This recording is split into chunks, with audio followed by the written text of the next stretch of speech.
मैं रश्मि आनंद, assistant professor political science. आज हम प्राचीन राजनीतिक विचारक प्लेटो जी के बारे में पढ़ेंगे। तो सबसे पहले हम इनका जीवन परिचय जान लेते हैं, फिर इनके पूरे फ्रेमवर्क के बारे में पढ़ेंगे कि इन्होंने कौन कौन सा विचार दिया। तो आइए हम इनका जीवन परिचय देखते हैं। इनका जन्म 428 ईसा पूर्व एथेंस के कुलीन परिवार में हुआ था। तो स्थान कहाँ था? एथेंस। 428 ईसा पूर्व का समय था। कुलीन परिवार, कुलीन क्या होता है? जो राजा रजवाड़ा के परिवार से बिलोंग करते हैं, वही तो कुलीन परिवार से ये बिलोंग करते थे। पिता का नाम अरिस्टोन था, जो एथेंस के अंतिम राजा कोरडस के वंशज थे। माता का नाम परिकटनी था, जो यूनान के सोलन घराने से थी। इनके माता का नाम परिकटनी, पिता का नाम अरिस्टोन। ठीक। प्लेटो का वास्तविक नाम अरिस्टोक्लीज था। अब ये बहुत इम्पोर्टेंट हो गया। इनका वास्तविक नाम क्या था? अरिस्टोक्लीज था। लेकिन क्या हुआ, इनका अच्छा स्वास्थ्य था, कंधे चौड़े थे, तो यहाँ थोड़ा सा स्पेलिंग में मिस्टेक हो गया है। छोरे के जगह पे क्या होगा? चौड़े। तो ध्यान दे दीजिएगा यहाँ पे। तो चौड़े कंधों के कारण उनके गुरु जो थे सुकरात, उन्होंने प्लेटो नाम दिया। तो सब पहले इनका वास्तविक नाम अरिस्टोक्लीज था, लेकिन ये देखने में ज़्यादा हट्टे कट्टे थे, अच्छा स्वास्थ्य था इनका, चौड़े चौड़े कंधे थे, तो इसीलिए इनके व्यायाम जो शिक्षक थे उन्होंने प्लेटो नाम दिया। 20 वर्ष की आयु में ये सुकरात से प्रेरित हुए, सुकरात से की ओर आकर्षित हुए।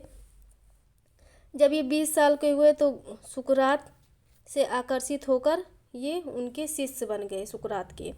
तो सुकरात की शिक्षा से आकर्षित हुए। प्लेटो सुकरात का शिष्य था, और प्लेटो क्या है? सुकरात का शिष्य था, और प्लेटो का गुरु सुकरात था, जैसा कि हमने देखा।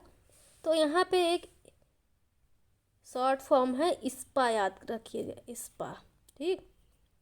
देखो, सुकरात का शिष्य था प्लेटो, और प्लेटो का शिष्य हुआ अरस्तु। तो ये शॉर्ट फॉर्म है स्पा, इसको ध्यान में रखिएगा। सुकरात का शिष्य हुआ प्लेटो, प्लेटो का शिष्य हुआ अरस्तु। तो आइए हम आगे देखते हैं। तो सुकरात के विचार से प्रेरित होकर प्लेटो ने राजनीति की नैतिक व्याख्या दी।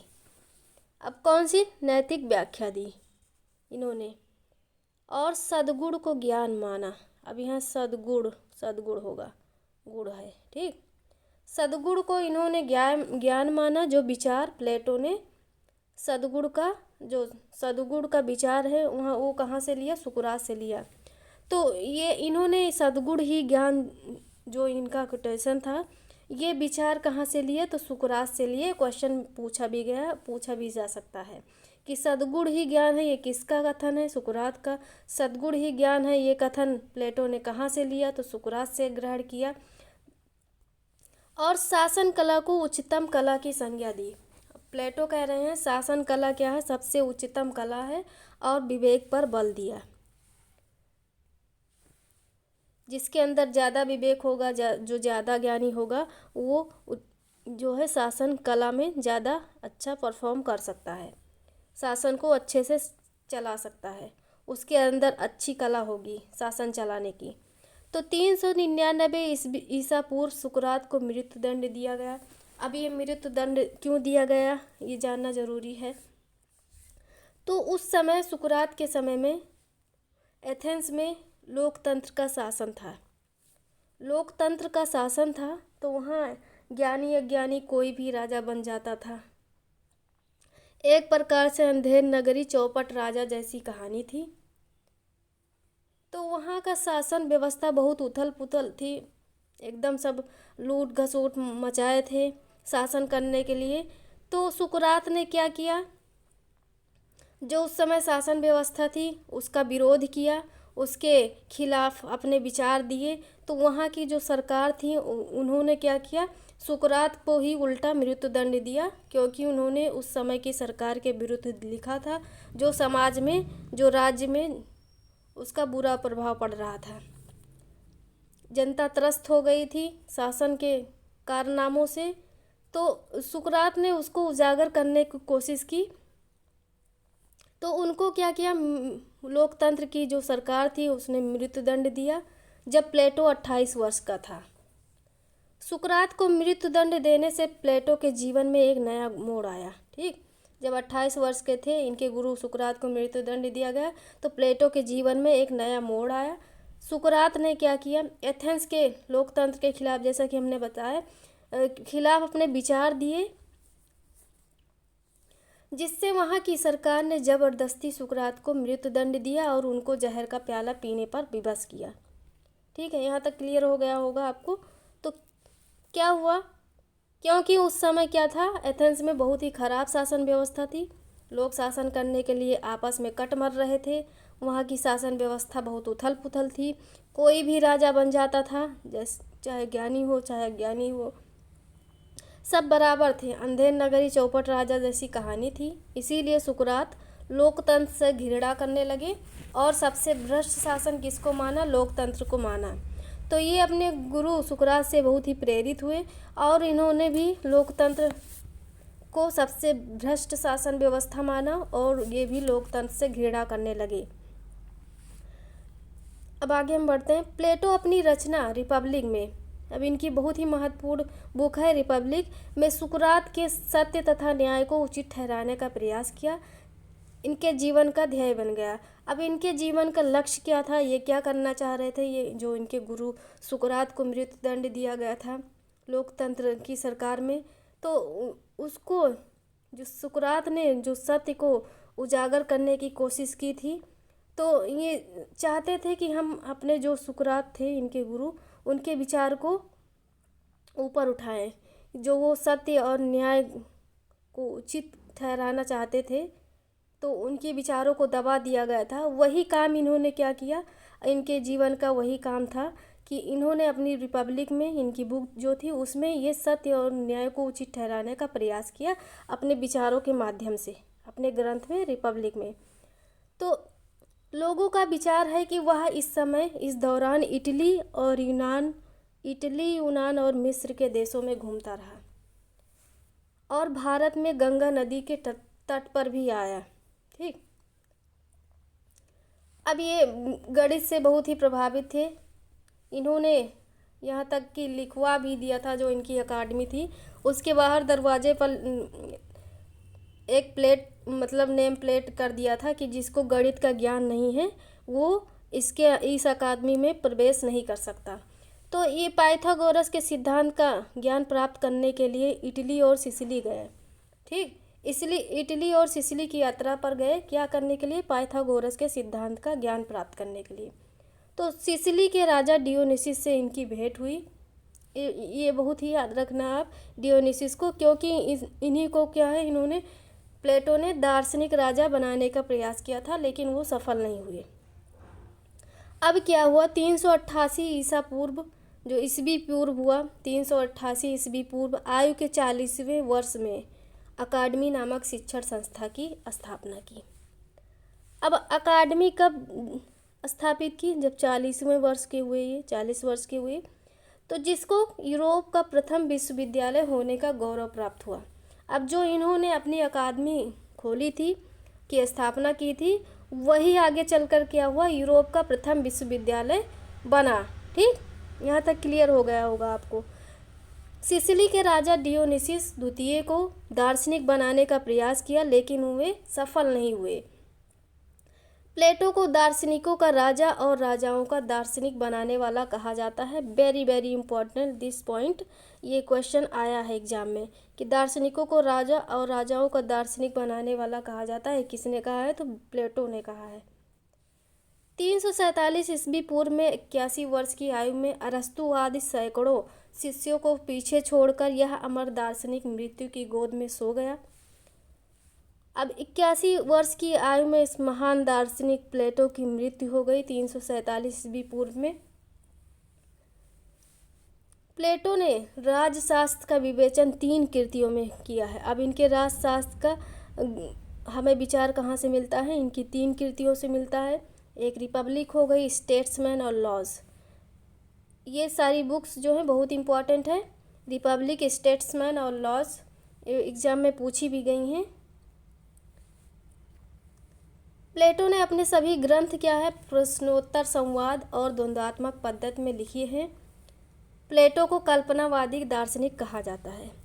अब इनके सभी ग्रंथ क्या है, प्रश्न और उत्तर, जैसा संवाद होता है, हम आपसे प्रश्न करें आप उत्तर दें, उस टाइप से इनके ग्रंथ में व्याख्या की गई है। द्वंद्वात्मक पद्धति का प्रयोग किया गया है। अब प्लेटो को कल्पनावादी दार्शनिक कहा जाता है क्योंकि इन्होंने अपने विचारों की केवल कल्पना की, उसका व्यवहारिक रूप में वर्णन नहीं किया है।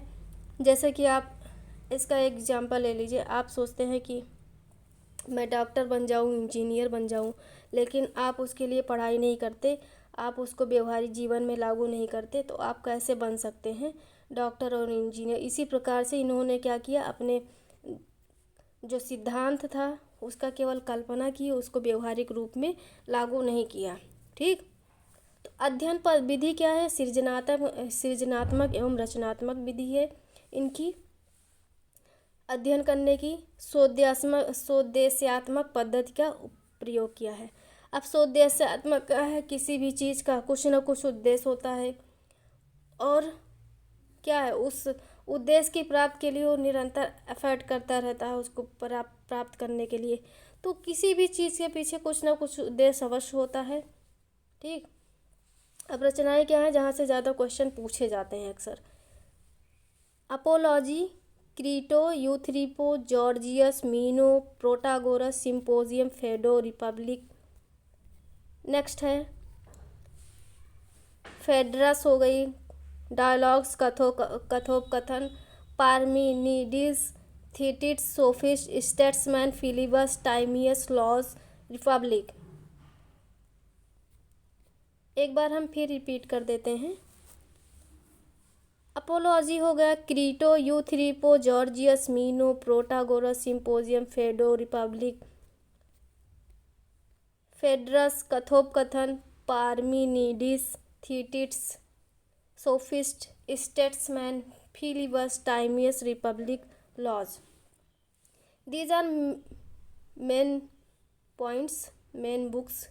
लाइक स्टेट्समैन ज़्यादा पूछी जाती है, लॉज इम्पॉर्टेंट है, रिपब्लिक ये राजनीति शास्त्र की दृष्टि से, राजशास्त्र की दृष्टि से बहुत ही इम्पॉर्टेंट है। ज़्यादातर क्वेश्चन यही बनता है तीन बुक से, स्टेट्समैन, लॉज और रिपब्लिक। ज़्यादातर यही बुक्स पूछी गई हैं और बार बार रिपीट होती हैं एग्जाम में। Now this is clear. अब प्लेटो के न्याय संबंधी विचार हम देखते हैं। प्लेटो का न्याय संबंधी क्या विचार है। अब उस समय क्या था, बहुत ही उथल पुथल शासन व्यवस्था थी, कोई भी अज्ञानी शासक बन सकता था जिसको कुछ भी ज्ञान नहीं है। अब इन्होंने क्या किया कि न्याय प्लेटो के राजनीतिक दर्शन का आधार है। अब इनका जो न्याय संबंधी विचार है तो इनके पूरे राजनीतिक दर्शन का आधार क्या है, न्याय। ये न्याय लाना चाहते थे। तो प्लेटो के ग्रंथ द रिपब्लिक, जो इनकी पुस्तक है द रिपब्लिक में मुख्य उद्देश्य क्या था इनका, कि आदर्श राज्य का निर्माण किया जाए। किस प्रकार से आदर्श राज्य का निर्माण किया जाए आगे हम विचारों में पढ़ेंगे इनके। तो प्लेटो के समय में न्याय संबंधी 3 सिद्धांत प्रचलित था। उस समय जब प्लेटो थे तो उस समय न्याय के 3 सिद्धांत प्रचलित थे। अब कौन कौन है, परंपरावादी सिद्धांत, ये सेफल्स का सिद्धांत है। ठीक, उग्रवादी या क्रांतिकारी सिद्धांत, ये थ्रेसिमैक्स का सिद्धांत है। व्यवहारवादी सिद्धांत ग्लार्को का सिद्धांत है। अब परंपरावादी सिद्धांत सेफल्स का, ये डायरेक्ट क्वेश्चन पूछा गया, मतलब जैसे पूछ लिया जाए परंपरावादी सिद्धांत किसका है तो सेफल्स का है सिद्धांत। उग्रवादी या क्रांतिकारी सिद्धांत किसका है, थ्रेसिमैक्स का है। व्यवहारवादी सिद्धांत किसका है, ग्लार्को का। ये बहुत इंपॉर्टेंट है, यहाँ डायरेक्ट क्वेश्चन पूछा गया है। ठीक, अब यहाँ भी ये डायरेक्ट पूछ लिया गया है। तो परंपरावादी सिद्धांत सेफल्स का सिद्धांत है। इसमें इन्होंने कहा है कि सत्य बोलना और अपना ऋण चुकाना ही न्याय है। ये कहते हैं कि आप सत्य बोलना अपने जो राजा है उसके कर्तव्य भावना दिखाना, सत्य बोलना और अपना ऋण चुकाना, ठीक, निष्ठा भाव से। तो ये क्या कहते हैं, यही है न्याय। सत्य बोलो और अपना ऋण चुकाओ, ये इसी को न्याय ठहराते हैं। लेकिन प्लेटो क्या करते हैं, प्लेटो इस बात का खंडन करते हैं और कहते हैं सत्य क्या है का ज्ञान परंपरा से नहीं आंका जा सकता, क्योंकि परंपराओं में क्या होता है, मतभेद होता है। तो इस प्रकार से इन्होंने प्लेटो ने परंपरावादी सिद्धांत जो सेफल्स का है उसका खंडन किया। अब नेक्स्ट सिद्धांत हम देखते हैं क्रांतिकारी सिद्धांत, ठीक। तो क्रांतिकारी या उग्रवादी सिद्धांत ये सेफल्स का है। तो इसमें सेफल्स का नहीं है, ये थ्रेसीमैक्स का है, ये थ्रेसीमैक्स का है। थोड़ा सा स्पेलिंग मिस्टेक हो गई तो पीछे आप देख लीजिएगा। तो थ्रेसीमैक्स का है। तो क्रांतिकारी उग्रवादी सिद्धांत किसका है, थ्रेसीमैक्स का है। इन्होंने अपने विचार में कहा है कि जिसकी लाठी उसकी भैंस ही न्याय का आधार है, कि जिसके पास ज़्यादा पावर है, जिसके पास ज़्यादा शक्ति है, वही क्या है, न्याय कर सकता है, वही शासन का संचालन करता है, वही शासन व्यवस्था को चलाता है। तो ये क्या कह रहे हैं थ्रेसीमैक्स कि जिसके पास ज़्यादा पावर है वही क्या है, शासन चलाता है, जिसकी लाठी उसकी भैंस ही न्याय का आधार है। प्लेटो कहते हैं, इस बात का खंडन करते हैं और कहते हैं क्योंकि वास्तव में, प्लेटो कह रहे हैं क्योंकि वास्तव में ऐसा कुछ भी नहीं है कि जिसकी लाठी उसकी भैंस है। ये कहते हैं कि वास्तव में न्याय क्या है, दुर्बल के हित में होना चाहिए, ना कि शक्तिशाली के हित में, ठीक। तो इन्होंने, प्लेटो ने खंडन किया और कह रहे हैं कि दुर्बल के हित में न्याय होना चाहिए, ना कि शक्तिशाली के हित में। Now this is clear. व्यवहारवादी सिद्धांत किसका है, ग्लार्को का। ग्लार्को ने व्यवहारवादी सिद्धांत दिया है, दुर्बल के लिए समझौते द्वारा न्याय की स्थापना। अब ग्लार्को कह रहे हैं दुर्बल के लिए किसके द्वारा न्याय की स्थापना हो, समझौते द्वारा न्याय की स्थापना की जाए, ठीक। तो हमें लगता है कंसेप्ट क्लियर हो रहा होगा कि आपका कि जिसकी लाठी उसकी भैंस न्याय का आधार किसने कहा है, तो सेफल्स ने थ्रेसीमैक्स ने कहा है जिसकी लाठी उसकी भैंस ही न्याय का आधार है, थ्रेसीमैक्स का है। और सत्य बोलना और अपना ऋण चुकाना किसका है, सेफल्स का है। व्यवहारवादी सिद्धांत ग्लार्को, अब ये कह रहे हैं दुर्बल के लिए समझौते द्वारा न्याय की स्थापना की जाए, ओके। तो यहाँ पे ये समझौते द्वारा न्याय की स्थापना कर रहे हैं ग्लार्को। अब प्लेटो ने क्या किया, इस बात का खंडन किया। अब ये जो सिद्धांत दिया है ग्लार्को ने, इसका खंडन किया और कहा कि न्याय को समझौते द्वारा स्थापित नहीं किया जा सकता, क्योंकि क्या होता है, प्लेटो के अनुसार न्याय क्या है, प्राकृतिक है, नेचुरल है, ठीक। यह आंतरिक वस्तु है, मानव आत्मा से संबंधित है, ओके। तो प्लेटो कह रहे हैं कि न्याय को समझौते द्वारा स्थापित नहीं किया जा सकता, क्योंकि न्याय क्या है, प्राकृतिक है, आंतरिक वस्तु है और मानव आत्मा से रिलेटेड है। Now this is clear. अब हम देखते हैं प्लेटो के न्याय के दो रूप हैं। अब कितने रूप इन्होंने बताए हैं, न्याय के दो रूप, एक व्यक्तिगत न्याय बताया है, एक दूसरा और सेकंड है टाइप इनका सामाजिक या राज्य से संबंधित न्याय। अब हमें इनका देखते हैं दोनों रूपों को डिटेल में। पहला है व्यक्तिगत न्याय। अब इसमें क्या कहते हैं, व्यक्ति को ज़्यादा महत्व देते हैं। प्लेटो ने न्याय सिद्धांत को नैतिकता से संबंधित माना है। तो न्याय सिद्धांत को किससे संबंधित माना है, नैतिकता से रिलेटेड माना है, ना कि कानूनी रूप में। तो ये कानून को ज़्यादा महत्व नहीं देते हैं, नैतिकता पर को ज़्यादा महत्व देते हैं। न्याय का आधार क्या है, कर्तव्य पालन बताया है कि व्यक्ति के क्या कर्तव्य होंगे राज्य के प्रति।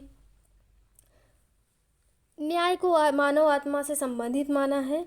अब मानव आत्मा से रिलेटेड माना है तो उसके 3 तत्व हैं मानव आत्मा के। प्लेटो के अनुसार एक अभिभावक वर्ग हो गया, जो राजा होता है, संरक्षक वर्ग हो गया, ठीक, दार्शनिक वर्ग। सेकंड टाइप है सैनिक वर्ग। थर्ड है उत्पादक वर्ग। तो पहला अभिभावक वर्ग हो गया, दूसरा सैनिक वर्ग हो गया, तीसरा उत्पादक वर्ग हो गया। तो ये तीनों तत्व हो गए, ओके। इन तीनों वर्गों में जो अभिभावक वर्ग है, सैनिक वर्ग है, उत्पादक वर्ग है, इन तीनों में एकता व सामंजस्य से ही न्याय की स्थापना हो सकती है, ठीक। ये कौन कह रहा है, प्लेटो कह रहे हैं। तो अभिभावक वर्ग, सैनिक वर्ग और उत्पादक वर्ग में एकता व सामंजस्य से क्या है, न्याय की स्थापना हो सकती है। बुद्धि, शौर्य और तृष्णा, ये बुद्धि अभिभावक वर्ग हो गया, शौर्य जिसमें ज़्यादा है सैनिक वर्ग हो गया, जिसमें तृष्णा ज़्यादा है वो उत्पादक वर्ग हो गया। जो ये तीनों में जब उचित अनुपात में पाए जाते हैं तभी क्या है, व्यक्तिगत न्याय स्थापित होता है। ठीक, तो यहाँ पे क्या किया गया है, व्यक्ति को ज़्यादा महत्व दिया गया है। अब हम आगे देखते हैं सामाजिक या राज्य से संबंधित न्याय। तो इनका सेकंड टाइप है, व्यक्ति के तुलना में यहाँ पे राज्य को ज़्यादा महत्व दिया गया है। न्याय सिद्धांत समष्टिवादी है, सबको लेकर चलता है। न्याय व्यवस्था में व्यक्ति का नहीं वर्ग का महत्व है। ठीक, अब यहाँ पे क्या है, केवल वर्ग को महत्व दिया है, व्यक्ति का कोई महत्व ही नहीं है, वर्ग को ही महत्व दिया गया है। प्लेटो राज्य को एक साव्य शरीर मानता है। राज्य क्या है, एक साव्य शरीर है। राज्य जिससे क्या है, जो क्या है, साव्य क्या है, एकता प्राप्त करने का साधन है। आदर्श राज्य में न्याय की स्थापना के लिए दो आधार तत्वों पर बल दिया है। पहला हो गया शिक्षा, दूसरा हो गया साम्यवाद। अब हम देखते हैं कि जो आदर्श राज्य में न्याय की स्थापना का जो दो आधार तत्व है, शिक्षा और साम्यवाद। अब उसको हम आगे डिटेल में देखते हैं। शिक्षा द्वारा सद्गुण का विकास। अब प्लेटो कह रहे हैं शिक्षा द्वारा सद्गुण का विकास तो कर लिया जाएगा, लेकिन जब वो सद्गुण का उसके अंदर पनप चुका होगा, उस सद्गुण का विकास हो चुका होगा, लेकिन जब वो विपरीत वातावरण में जाएगा तो उसने जो सद्गुण प्राप्त किया है वो क्या है, नष्ट हो सकता है। तो इसीलिए उस सद्गुण को बनाए रखने के लिए उसके अनुकूल वातावरण मतलब वातावरण के लिए वो साम्यवाद की व्यवस्था करते हैं प्लेटो। तो उसके लिए शिक्षा के द्वारा जो सद्गुण प्राप्त किए हैं उसको बनाए रखने के लिए उसके अनुकूल वातावरण का निर्माण करता है। तो वो किसके माध्यम से होता है, साम्यवाद के माध्यम से हो सकता है। ठीक, तो अभिभावक वर्ग को उचित वातावरण प्रदान करने के लिए साम्यवाद लाया गया। Okay, now this is clear. अब प्लेटो के न्याय सिद्धांत के प्रमुख तत्व हैं, विशेषताएं हैं। आइए हम देखते हैं। न्याय क्या है, मानव आत्मा से रिलेटेड है, बहुत इंपॉर्टेंट है, मानव आत्मा का गुण है। न्याय क्या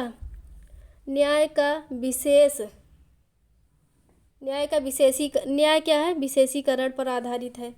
यहाँ थोड़ा स्पेलिंग मिस्टेक हो गई, विशेषीकरण होगा। ठीक, विशेषीकरण, यहाँ पे विशेषीकरण।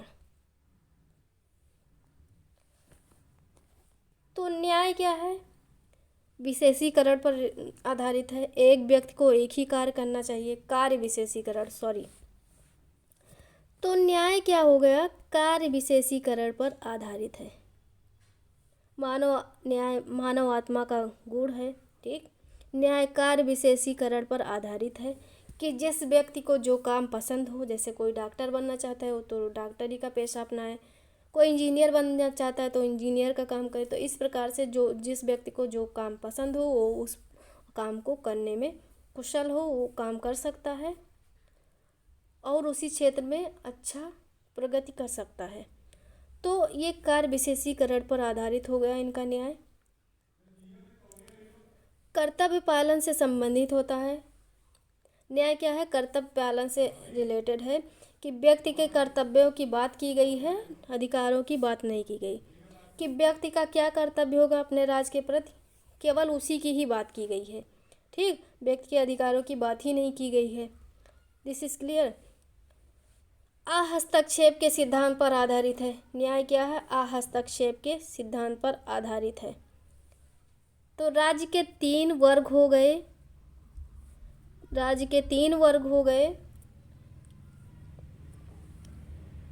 तो तीन वर्ग, जो तीनों वर्ग हैं वो क्या करेंगे, उनका कार्य होगा वो एक दूसरे के कार्य में हस्तक्षेप नहीं करेंगे। तो अहस्तक्षेप मतलब दूसरे के काम में टांग ना अड़ाना, मतलब दूसरे के काम में दखल अंदाजी ना देना, यही हो गया क्या, हस्तक्षेप का सिद्धांत।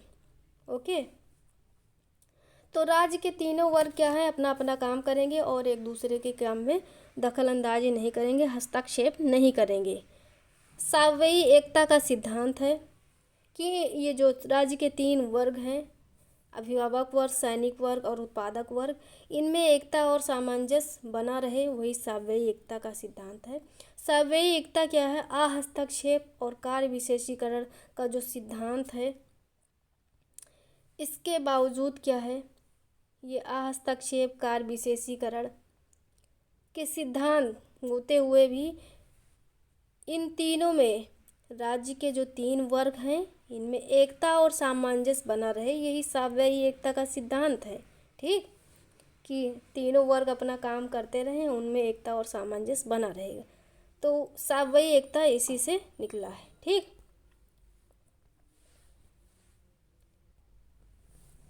सीधा सीधा मतलब है कि एकता प्राप्त करने का साधन क्या है? सावयव। ओके।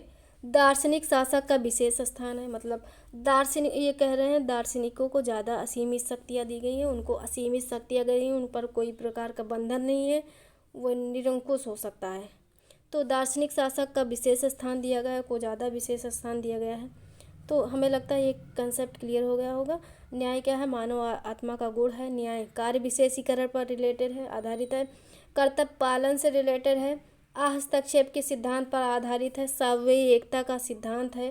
ठीक, दार्शनिक शासक का विशेष स्थान दिया गया है, वो ज़्यादा स्थान दिया गया है। शिक्षा व साम्यवाद पर विशेष बल दिया गया है। न्याय एक आंतरिक तत्व है। यहाँ तक कंप्लीट हुआ है हमारा न्याय सिद्धांत। तो शिक्षा व साम्यवाद पर भी ज़्यादा बल दिया गया है, सबसे ज़्यादा। और न्याय एक आंतरिक तत्व है, इनका ये कथन है। ठीक, तो विशेषताएं हो गई, हमने देख लिया न्याय सिद्धांत की। अब न्याय सिद्धांत की आलोचना। अब आलोचना केवल नैतिकता का सिद्धांत है। आलोचना में कहा गया ये केवल नैतिकता का सिद्धांत है, मतलब ये केवल नैतिकता की बात करता है और किसकी? कानून की कोई बात ही नहीं करता है। ठीक, नैतिकता व सद्गुण की बात करता है, लेकिन कानून का कोई बात नहीं करता है, कानून को महत्व नहीं देता है। तो सच में क्या होना चाहिए? न्याय सिद्धांत न्याय पर आधारित होना चाहिए, कानून पर आधारित होना चाहिए। अब ये यहाँ पे न्याय पर आधारित ना होकर न्याय सिद्धांत किस पर आधारित है? नैतिकता व गुणों पर। सेकंड है केवल कर्तव्य से रिलेटेड है, केवल कर्तव्य पालन से रिलेटेड है। व्यक्ति के कर्तव्यों की बात की गई है, अधिकारों की बात ही नहीं की गई है कि व्यक्ति के क्या क्या कर्तव्य हैं राज्य के प्रति, केवल उसी की ही बात की गई है। व्यक्ति के क्या अधिकार होने चाहिए, वो उसकी बात ही नहीं की गई है। दार्शनिक राजा की निरंकुशता, दार्शनिकों को असीमित शक्तियाँ दी गई हैं, जिससे निरंकुशता का मार्ग प्रशस्त होता है, राजा निरंकुश हो जाता है। व्यक्ति का राज्य में विलीनीकरण। अब व्यक्ति का राज्य में जब विलीनीकरण हो जाएगा तो व्यक्ति का कुछ स्वतंत्रता रह ही नहीं जाएगी। व्यक्ति क्या है? प्लेटो व्यक्ति की या राज्य को दो को पूर्ण विलय चाहता है। अब प्लेटो चाहते हैं कि व्यक्ति क्या है? राज्य में पूर्ण विलय, पूरी तरह से उसमें घुल मिल जाए, उसका कोई महत्व न रह जाए। प्लेटो कह रहे हैं कि राज्य में पूर्ण विलय हो जाए और यह व्यक्ति की स्वतंत्रता के लिए हानिकारक है। ठीक, तो इस प्रकार से उसकी स्वतंत्रता छीन जाती है राज्य में विलीनीकरण होने से व्यक्ति की। तो ये आलोचना हो गई। नेक्स्ट है एक व्यक्ति का एक कार्य सिद्धांत, गलत है।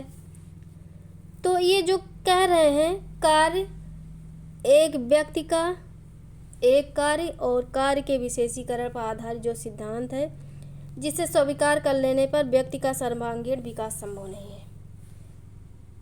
अब जो इन्होंने क्या कहा था प्लेटो ने कि एक व्यक्ति को एक ही कार्य करना चाहिए जो उसको पसंद हो, जो उसकी आत्मा के अनुकूल हो, जो वो कर सकता है, तो वो उसी क्षेत्र में काम करे।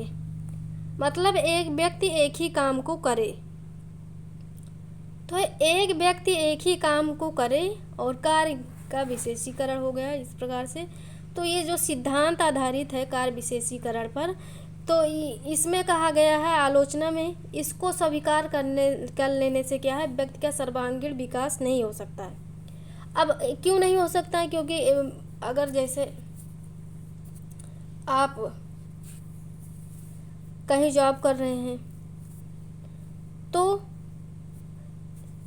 जॉब से क्या है, आपका खर्चा नहीं चल पा रहा है, तो आप कह रहे हैं कहीं हम ऑनलाइन जॉब कर लें, ऑनलाइन पढ़ाएं, ऑनलाइन कोचिंग चलाएं, तो उससे क्या है वो आप अलग से काम करेंगे। तो यहाँ सर्वांगीण विकास किससे होगा, जब हम कहीं हाथ पांव अलग से भी मारें तो हर क्षेत्र में हम काम कर सकते हैं। तो जब व्यक्ति एक ही काम को करेगा तो वो कैसे अपना सर्वांगीण विकास कर पाएगा, क्योंकि उसमें उसका खर्चा चल नहीं पा रहा है। जब वो कहीं हाथ पैर अलग से मारेगा तो उसका सर्वांगीण विकास हो सकेगा। तो वो कह रहे हैं कि एक व्यक्ति को एक काम ना करके, इसमें आलोचना में कहा गया है अलग से भी काम करना चाहिए। ठीक। अत्यधिक पृथक्करण का सिद्धांत, ये क्या है, अत्यधिक पृथक्करण का सिद्धांत है। आलोचना में कहा गया है कि प्लेटो समाज के 3 तत्वों पर अधिक जोर देता है। प्लेटो क्या कहता है, समाज के 3 वर्गों पर अधिक जोर देते हैं। वर्ग विभाजन का कुप्रभाव 3 राज्यों के रूप में भी प्रकट होता है। ठीक, क्योंकि इससे ज़्यादा अत्यधिक पृथक्करण हो जाता है, जिससे तीनों वर्ग में उसका कुप्रभाव देखा जाता है। Okay, now this is clear. तो न्यायालय के 4 प्रकार बताए हैं इन्होंने। इनके अनुसार न्यायालय किस प्रकार 4 प्रकार बताए हैं, स्थानीय पंचायती न्यायालय, क्षेत्रीय न्यायालय, विशेष चुने न्यायाधीशों का न्यायालय और संपूर्ण जनता का न्यायालय। Now this is clear. स्थानीय पंचायती न्यायालय, क्षेत्रीय न्यायालय, विशेष चुने न्यायाधीशों का न्यायालय होना चाहिए, संपूर्ण जनता का न्यायालय होना चाहिए। तो ये 4 प्रकार के न्यायालय की बात करते हैं, स्थानीय, क्षेत्रीय, विशेष चुने न्यायाधीश और संपूर्ण जनता का न्यायालय। ठीक।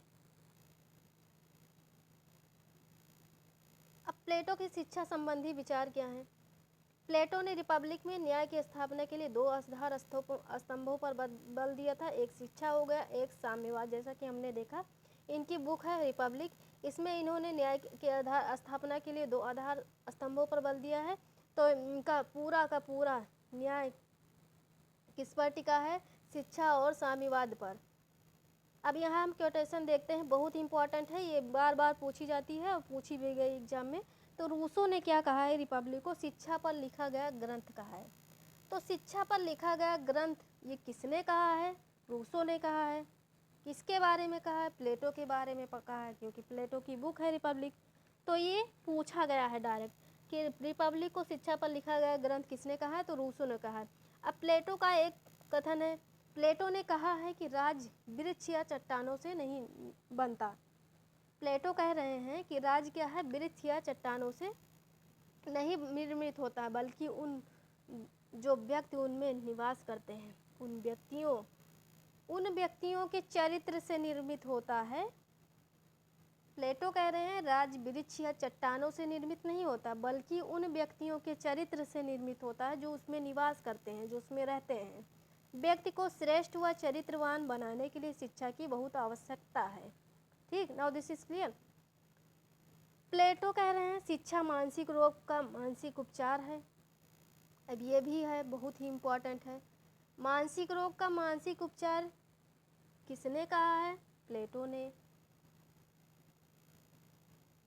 जो बहुत ही इम्पोर्टेंट क्वेश्चन इनकी पूछी गई एग्जाम में। प्लेटो क्या कहते हैं, एथेंस में बौद्धिक शिक्षा की व्यवस्था करते हैं कि जो बौद्धिक शिक्षा प्राप्त करेगा वो शासक वर्ग का निर्माण करेगा। तो प्लेटो एथेंस में, बहुत स्पेलिंग मिस्टेक्स है, थोड़ा देख लीजिएगा। तो प्लेटो एथेंस में बौद्धिक शिक्षा की बात करते हैं और इस प्रकार सैनिक शिक्षा की पद्धति का समन्वय कर शारीरिक और मानसिक दोनों प्रकार की शिक्षा पर बल देते हैं। तो एथेंस में बौद्धिक शिक्षा और स्पार्टा, यहाँ पे नहीं लिखा है, तो स्पार्टा में सैनिक शिक्षा की व्यवस्था करते हैं। तो स्पार्टा नाम आपको याद रखना है। एथेंस में बौद्धिक शिक्षा की व्यवस्था करते हैं और स्पार्टा में सैनिक शिक्षा की। तो इनका समन्वय कर शारीरिक और मानसिक, शारीरिक किससे सही होगा, सैनिक वर्ग से, और मानसिक बौद्धिक वर्ग से। तो दोनों प्रकार की शिक्षा की व्यवस्था की है। स्त्री पुरुष के दोनों के लिए समान शिक्षा पर बल दिया है, जो इनका बहुत ही अच्छा काम था। नैतिक विकास पर बल सद्गुण ही ज्ञान है, जो इन्होंने विचार लिया है अपने गुरु सुकरात से। प्लेटो लंबी शिक्षा पद्धति तथा सैद्धांतिक व व्यवहारिक दोनों प्रकार की शिक्षा पर बल देते हैं। ठीक, शिक्षा एक दीर्घकालीन अनवरत प्रक्रिया है जो हमेशा चलती रहती है, जन्म से मरण तक ये कंटिन्यू चलती रहती है।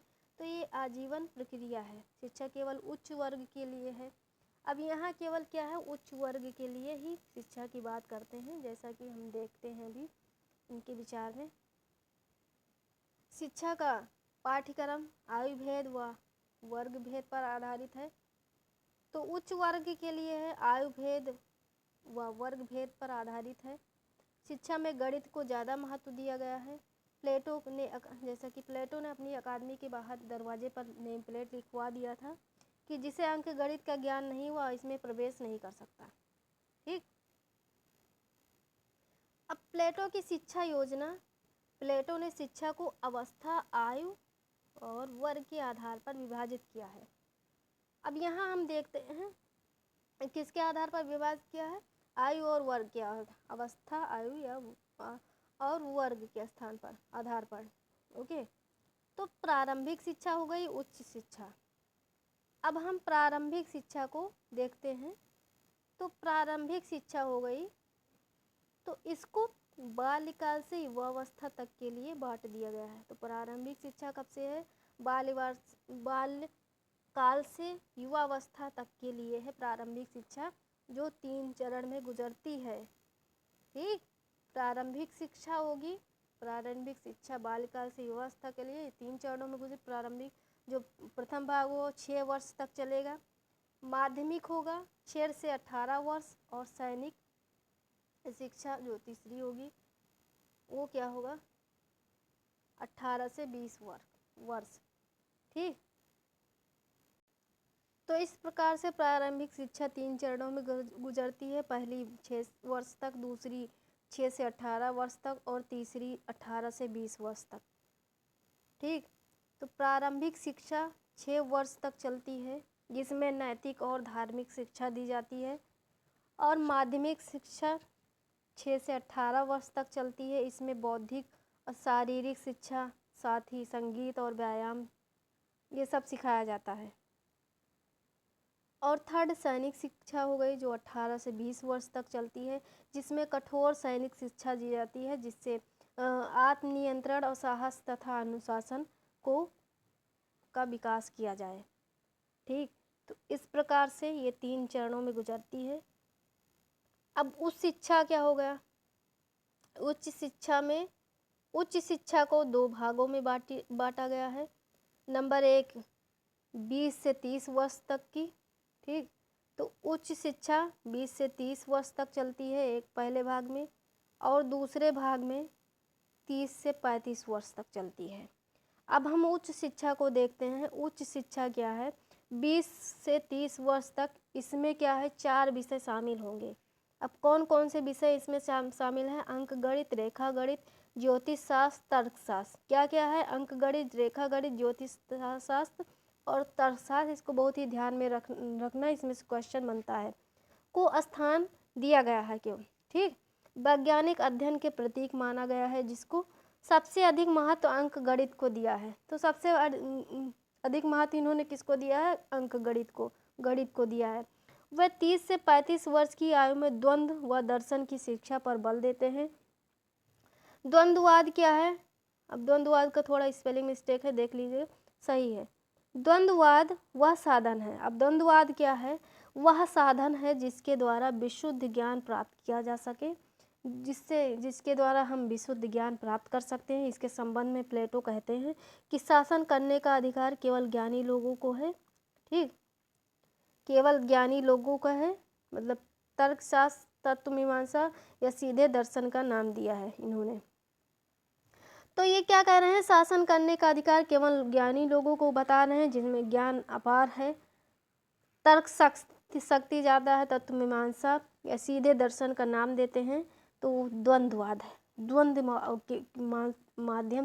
द्वंद्वाद के माध्यम से हम एक विशुद्ध ज्ञान प्राप्त कर सकते हैं, जिसके द्वारा हम क्या करेंगे, शासन करेंगे, जिससे हमारा राज्य खुशहाल बनेगा। तो जिसमें दर्शन करने की कला होगी, शासन करने की कला होगी, सबसे ज़्यादा ज्ञानी होगा वो क्या करेगा, उस शासन को चलाएगा राज्य के। ठीक, तो इस प्रकार से 30 से 35 वर्ष की आयु में द्वंद्ववाद की शिक्षा ग्रहण करता है, दर्शन की शिक्षा लेता है। 20 से 30 वर्ष की आयु में जब वो रहता है तो अंक गणित, रेखा गणित, ज्योतिष शास्त्र, तर्कशास्त्र पढ़ता है। जब 30 से 35 वर्ष पहुंचता है तो द्वंद्ववाद दर्शन का शिक्षा लेता है। फिर अब क्या कहना है प्लेटो, प्रारंभिक शिक्षा में प्लेटो शारीरिक, साहित्यिक और संगीत शिक्षा को शामिल करता है, जैसे कि हमने देखा। अब क्वायर ने लिखा है, दर्शन प्रौढ़ावस्था के लिए, युवावस्था के लिए नहीं। इन्होंने ये दिया था, ये पूछा गया है एग्जाम में, प्रीवियस ईयर क्वेश्चन में पूछा गया, दर्शन प्रौढ़ावस्था के लिए, युवावस्था के लिए। किसने कहा है? दर्शन प्रौढ़ावस्था है, युवावस्था के लिए नहीं है। यह किसने कहा? क्वायर ने कहा है। ठीक, अब प्लेटो की औपचारिक शिक्षा का कार्यक्रम जो है 35 वर्ष की अवस्था में समाप्त हो जाता है।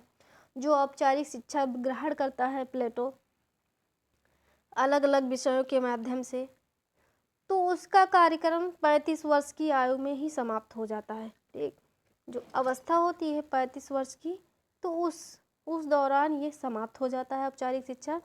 फिर उसके बाद क्या शुरू होता है, किंतु गंभीर शिक्षण के बाद भी 35 वर्ष तक वो गंभीर शिक्षण के बाद भी शासक बनने के योग्य नहीं हुआ अभी तक। मतलब शासक की योग्यता हेतु शिक्षण को अपूर्ण मानता है कि 35 वर्ष तक वो इतना गंभीर शिक्षण किया, फिर भी वो क्या है, योग्य नहीं है शासक के।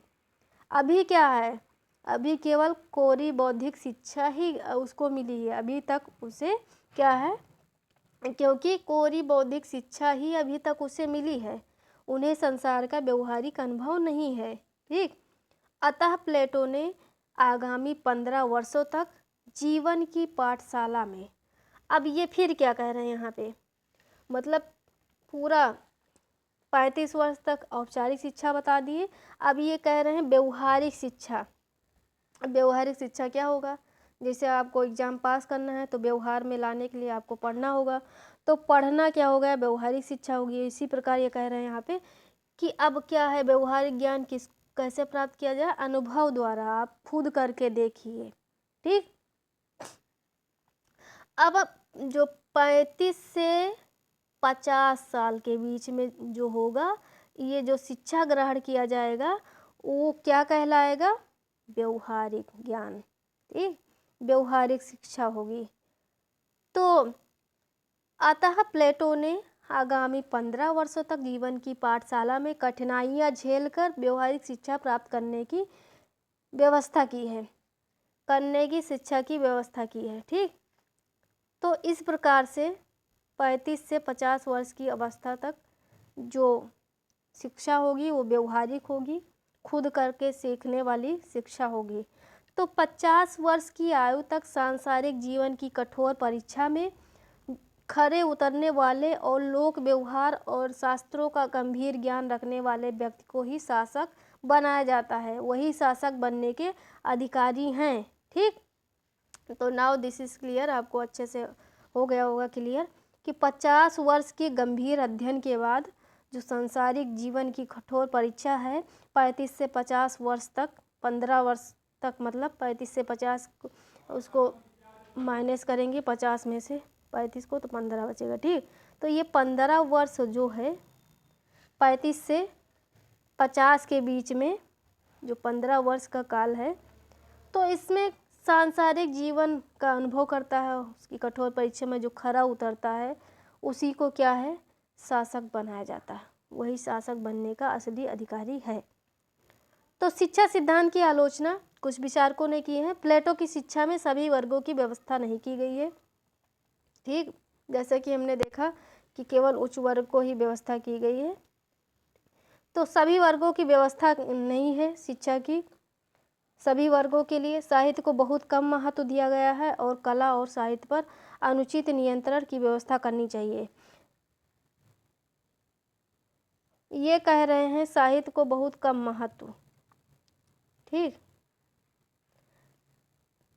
अब प्लेटो क्या करते हैं, साहित्य को बहुत कम महत्व देते हैं। तो प्लेटो क्या कह रहे हैं, प्लेटो अपनी शिक्षा योजना में साहित्य को बहुत कम महत्व दे रहे हैं और कह रहे हैं कि कला और साहित्य पर अनुचित नियंत्रण की व्यवस्था की जाए। ठीक, सैद्धांतिक अधिक है और व्यवहारिक कम है। इनका सिद्धांत केवल कल्पनाओं से रिलेटेड है। प्लेटो की शिक्षा योजना लंबी, उबाऊ और खर्चीली है। प्लेटो की शिक्षा योजना अत्यधिक केंद्रीकृत है। ठीक, डॉक्टरों व वकीलों का बहिष्कार किया गया है इनकी योजना में। अब प्लेटो की जो शिक्षा है उसके आधुनिक तत्व हैं जो वर्तमान में प्रासंगिक है। हम देखते हैं, बहुत ही इम्पोर्टेंट है। प्लेटो की जो शिक्षा है उसका मूल उद्देश्य क्या है, नैतिकता और सद्गुण का विकास करना। मेन पॉइंट ये हो गया। प्लेटो का कथन है, शिक्षा मानसिक रोग का मानसिक उपचार है, जो आज भी यूनेस्को की प्रस्तावना का आधार बना हुआ है। तो शिक्षा मानसिक रोग का मानसिक उपचार है, ये यूनेस्को की आधार की प्रस्तावना का जो प्रियम्बल है वहाँ की, उसका आधार बना हुआ है। बहुत ही इम्पोर्टेंट पॉइंट है जिसमें लिखा गया है, क्या लिखा गया है, युद्ध क्या है, मनुष्य के मस्तिष्क में जन्म लेते हैं। युद्ध कहाँ से उठते हैं, मनुष्य के मस्तिष्क में जन्म लेते हैं, वहीं से उठते हैं। यदि शिक्षा द्वारा मनुष्य के मस्तिष्क में शांति स्थापित कर दी जाए तो अस्थायी अंतर्राष्ट्रीय शांति की स्थापना संभव है। तो ये कहाँ का प्रियम्बल में लिखा गया है, तो यूनेस्को की। तो ये पूरा का पूरा ये कथन बहुत ही इम्पोर्टेंट है, इसको देख लीजिएगा, यहाँ से क्वेश्चन जरूर से जरूर आता है। वर्तमान युग के अनुसार स्त्री पुरुष दोनों की शिक्षा पर बल दिया है इन्होंने। प्लेटो का शिक्षा सिद्धांत शारीरिक मानसिक दोनों प्रकार की शिक्षाओं पर बल देता है। ठीक, जो आज की शिक्षा व्यवस्था के लिए आदर्श पर कार्य कर रहा है। प्लेटो का यह कहना, तो जो आज की शिक्षा व्यवस्था के लिए आदर्श का कार्य कर रहा है, इन्होंने जो सिद्धांत दिया है। ठीक, प्लेटो का यह कहना सत्य प्रतीत होता है कि शिक्षा द्वारा न्याय की स्थापना समाज में संभव है। शिक्षा द्वारा व्यक्ति अपने अधिकारों और कर्तव्यों के प्रति सजग रहता है। तो इस प्रकार से इन्होंने स्त्री पुरुष के शिक्षा पर बल दिया है। शिक्षा शारीरिक मानसिक दोनों प्रकार की होगी। आदर्श जो शिक्षा व्यवस्था के लिए आदर्श का कार्य कर रहा है, यह कहना सत्य प्रतीत हो रहा है कि शिक्षा द्वारा क्या है, न्याय की स्थापना समाज में संभव है। शिक्षा द्वारा व्यक्ति अपने अधिकारों और कर्तव्यों के प्रति क्या है, सजग रहता है। ठीक, क्लियर हो गया होगा यहाँ से आपका। अब प्लेटो का साम्यवादी विचार क्या है, ये अपने विचार में क्या कहते हैं, आइए हम देखते हैं। तो प्लेटो ने साम्यवादी विचार में कहा है, साम्यवाद किस लिए लाया गया है, तो जो शिक्षा द्वारा व्यक्ति सद्गुण प्राप्त कर रहा है, जब वो विपरीत वातावरण होगा तो वहाँ वो जो सद्गुण प्राप्त किया है, ज्ञान प्राप्त किया है, वो नष्ट हो जाएगा। तो उसी मतलब तो उस जो विपरीत वातावरण है उसको अनुकूल बनाने के लिए, अनुकूल वातावरण बनाने के लिए क्या है, साम्यवाद लाया गया है। तो साम्यवाद बहुत ही इम्पोर्टेंट है। तो ये साम्यवाद संबंधी विचार देते हैं। तो प्लेटो अपनी बुक रिपब्लिक, इनकी पुस्तक है रिपब्लिक में न्याय युक्त आदर्श राज्य की स्थापना के लिए शिक्षा के साथ साथ साम्यवाद पर बल दिया है। ठीक, अब प्लेटो ने कहा है कि शिक्षा द्वारा उत्पन्न सद्गुण विपरीत वातावरण में नष्ट हो जाते हैं, नष्ट हो सकते हैं। अतः शिक्षा के सद्गुणों को बनाए रखने के लिए साम्यवाद आवश्यक है, जैसा कि हमने बताया। ठीक, प्लेटो ने आदर्श राज्य की स्थापना के लिए 3 बाधाएं बताई हैं। अब कौन कौन सी बाधाएं, एक अज्ञानता हो गया, अज्ञान हो गया, निजी संपत्ति और परिवार। ये कह रहे हैं ये तीनों बाधाएं क्या है, मनुष्य पर विपरीत प्रभाव डालती हैं, जिससे वो क्या है, अपने पथ से भ्रष्ट हो सकता है, पथ भ्रष्ट हो सकता है। तो ये अज्ञान, निजी संपत्ति और निजी परिवार, ये 3 प्रकार की बाधाएं बताई है आदर्श राज्य की स्थापना के लिए प्लेटो ने। ठीक, अब प्लेटो कह रहे हैं, इनका बहुत ही इम्पोर्टेंट कोटेशन है, कंचन और कामिनी। कंचन और कामिनी का मोह संरक्षक वर्ग को धनलोलुप, स्वार्थी और आसक्त बना देता है। ठीक, कंचन और कामिनी, कामिनी क्या हो गई, स्त्री हो गई। ठीक, कामिनी स्त्री हो गई और कंचन क्या हो गया? संपत्ति, धन हो गया। ठीक, तो इस प्रकार से कंचन धन संपत्ति हो गई, हीरे जवाहरात हो गई, किसी प्रकार की संपत्ति हो गई, वो कंचन हो गई, कामिनी स्त्री हो गई। अब ये कह रहे हैं कंचन और कामिनी जो है उसका मोह होता है, संरक्षक वर्ग को धन लोलुप, स्वार्थी और आसक्त बना देता है। वो सब कुछ भूल जाता है कि उसके प्रजा के प्रति क्या कर्तव्य है, उसके राज्य के प्रति क्या कर्तव्य है, उसको शासन कैसे चलाना चाहिए, ये सब क्या है, सब भूल जाता है और इसी दोनों में लगा रहता है। तो जिससे उसकी सारी शक्ति क्षीण हो जाती है। किससे? किससे? संपत्ति और स्त्री से। अतः संरक्षक वर्ग को अपने कर्तव्य पथ से विचलित न होने से रोकने के लिए, ठीक, अति आवश्यक है। विचलित होने से रोकने के लिए अति आवश्यक है। इसके लिए वह संपत्ति और पत्नियों का साम्यवाद का सिद्धांत पेश करता है। अभी हम देखते हैं। तो साम्यवाद क्या है? एक संपत्ति का साम्यवाद है, एक दूसरा परिवार का साम्यवाद या पत्नियों का साम्यवाद। ठीक, तो परिवार या पत्नियों का साम्यवाद और पहला संपत्ति का साम्यवाद। तो हम पहले देखते हैं संपत्ति का साम्यवाद क्या है। तो संपत्ति व्यक्ति में भोग की प्रवृत्ति को बढ़ावा देती है, जो व्यक्ति की आत्मा के प्रतिकूल प्रभाव डालती है। अब संपत्ति क्या होगा? जब संपत्ति होगी तो व्यक्ति ज़्यादा से ज़्यादा अर्जित करना चाहेगा, जिससे क्या है, उसकी आत्मा के पर विपरीत प्रभाव पड़ेगा। वो स्वार्थी हो जाएगा, जितना उसको पास होगा उतना ज़्यादा उसको कम लगेगा। तो भोग की प्रवृत्ति को बढ़ावा देती है, व्यक्ति को स्वार्थी बनाती है, जिससे व्यक्ति विवेक व साहस कुंठित हो जाता है, व्यक्ति का अपने पथ से भ्रष्ट हो जाता है। ठीक, स्वार्थी हो जाता है, वो केवल अपने बारे में सोचता है, तो उसका विवेक और साहस जो है वो सब खत्म हो जाता है। संपत्ति के अधिकार के साथ शासन का आधार योग्यता के स्थान पर धन संपत्ति ले लेगी। अब यहाँ का क्या कहा जा रहा है कि जो संपत्ति के अधिकार के साथ, जब संपत्ति का अधिकार दे दिया जाएगा, शासक वर्ग के पास धन संपत्ति होनी चाहिए, तो इससे क्या होगा, शासन का आधार, जो शासन का आधार होगा, जो योग्य व्यक्ति है वो ना होकर क्या होगा, जिसके पास ज़्यादा धन संपत्ति है वो आधार बनेगा। जिसके पास ज़्यादा धन संपत्ति होगी वही शासक बनने का अधिकारी होगा। यहाँ पे ये कहा जा रहा है कि अगर संपत्ति का अधिकार दे दिया जाए तो शासन का आधार क्या होगा, धन पर आधारित होगा, ना कि योग्यता पर आधारित। ठीक, तो ये है यहाँ पे, योग्यता पर आधारित ना होकर धन पर आधारित होगा। प्रतियोगिता व ईर्ष्या को बढ़ावा मिलेगा इससे, इसीलिए संपत्ति का अंत होना चाहिए। अब ये क्या कह रहे हैं, प्रतियोगिता व ईर्ष्या को यहाँ से बढ़ावा मिलेगा, इसलिए संपत्ति का अंत होना चाहिए। संपत्ति के साम्यवाद के द्वारा शासक अपना समस्त समय और ध्यान कार्य कुशलता की वृद्धि में लगा सकते हैं। ठीक, अब यहाँ दो कोटेशन दी गई है, 2-3 है जो विचारकों ने दिया है। तो बारकर महोदय कहते हैं, बारकर जी का है, संरक्षक के बीच पारिवारिक जीवन को समाप्त करना, इस प्रकार उनके निजी संपत्ति के त्याग आवश्यक है का उप सिद्धांत है। ठीक, अब ये कह रहे हैं जो पारिवारिक जीवन है संरक्षक के बीच, पारिवारिक जीवन को समाप्त करना, इस प्रकार उनके निजी संपत्ति के त्याग आवश्यक उप सिद्धांत है।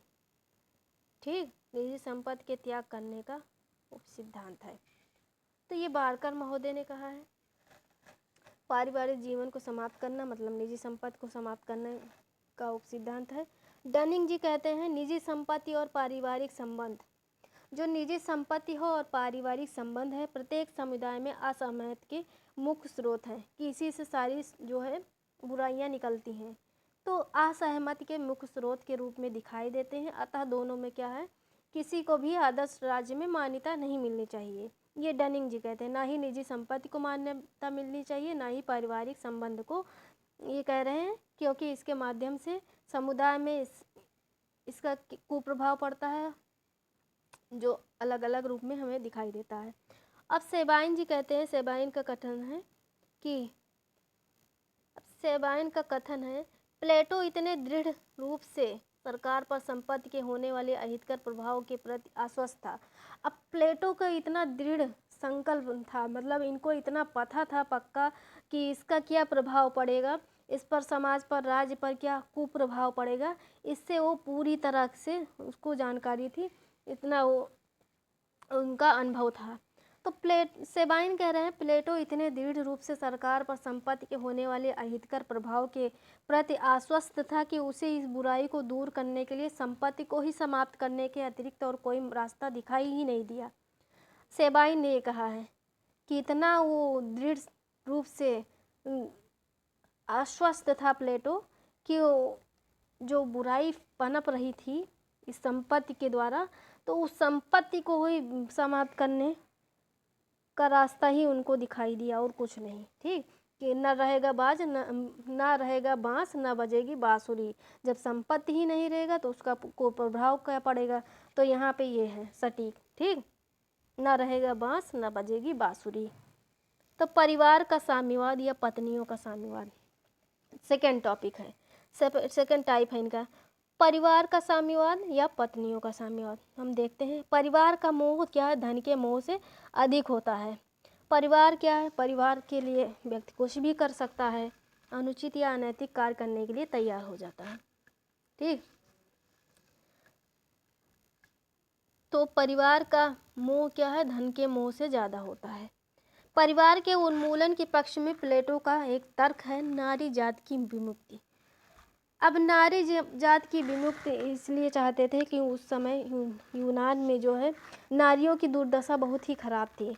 उस समय नारियां क्या है, घर की चार दीवारी में कैद रहती थी, उनको किसी भी प्रकार की आज़ादी नहीं थी, स्वतंत्रता नहीं थी, वो पूरी तरह से एक प्रकार से कैद में थी। उनका सिर्फ काम क्या था, घर का काम करना, झाड़ू पोछा करना, बच्चे पैदा करना, बस यही काम था, घर की साफ सफाई। तो प्लेटो क्या है, नारी जात की इस दुर्दशा से बहुत ही उनका मन दुखी था, तो वो नारी जात को मुक्ति दिलाने के लिए परिवार के उन्मूलन की बात करते हैं। वो कहते हैं इस सारी दुर्दशा के लिए परिवार जिम्मेदार है, परिवार को ही ख़त्म कर दिया जाए तो ये सारी व्यवस्था ही ख़त्म हो जाएगी, सब लोग स्वतंत्र हो जाएंगे। ठीक, तो स्त्री पुरुष में कोई भेद नहीं मानता प्लेटो कि स्त्री पुरुष सब बराबर हैं, सब लोग शासन करने के अधिकारी हैं, सब में शासन करने की क्षमता है। तो स्त्री पुरुष में कोई भेद नहीं मानता प्लेटो, यही तो अच्छी बात थी। नारी जात की विमुक्ति, स्त्री पुरुष में कोई भेद नहीं। प्लेटो संरक्षक वर्ग के स्त्री पुरुषों में कोई भी, प्लेटो कह रहे हैं संरक्षक वर्ग होगा, जो शासक वर्ग होगा, दार्शनिक वर्ग होगा, उसमें क्या होगा, स्त्री पुरुषों में कोई भी अपना निजी परिवार नहीं बनाएगा। कि जो संरक्षक वर्ग है, दार्शनिक वर्ग है, राजा होगा, उसका कोई अपना निजी परिवार नहीं होगा, निजी परिवार नहीं बसाएगा। स्त्रियां सबकी समान रूप से पत्नियां होंगी। अब ये कह रहे हैं जितनी भी स्त्रियां हैं वो सबकी समान रूप से पत्नियां होगी, लेकिन किस वर्ग में, संरक्षक वर्ग में। ठीक, इनकी संतानें भी समान रूप से सभी की संतानें होंगी।